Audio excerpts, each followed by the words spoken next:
Hello दोस्तों, मैं आपकी राधिका।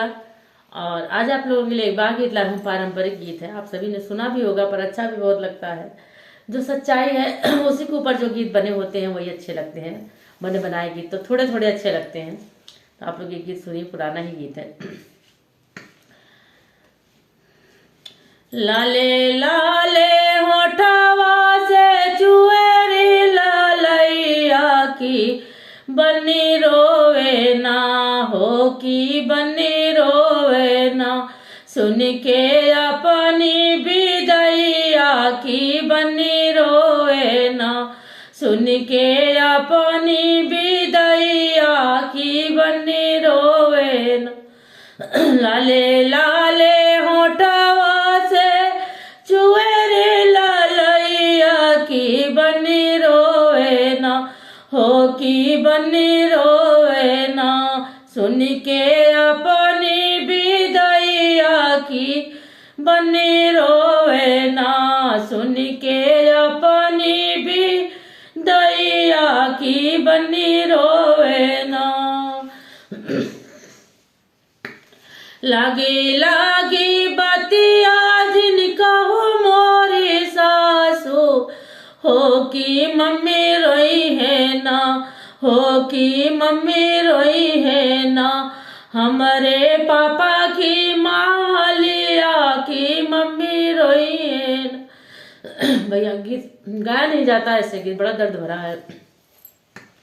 हो की मम्मी रोई है ना, हमारे पापा की मालिया में मम्मी रोई है ना। लाले लाले होठवा से चुएरी लालैया की बनी रोवे ना, हो की बनी रोवे ना।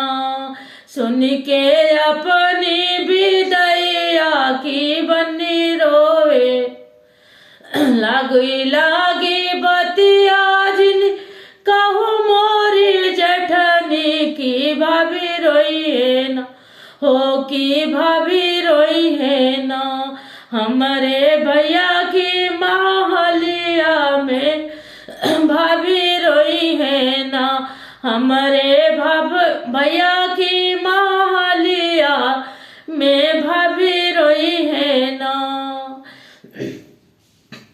लाले लाले होठवा से चुएरे लालैया, हो की बनी रोवे ना, हो की बनी रोवे ना।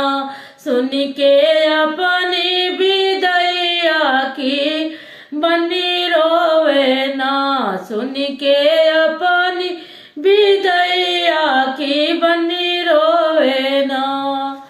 लागी लागी बतिया जिन कहू मोरी ननदी की दीदी रोवे ना, हो की दीदी रोई है ना।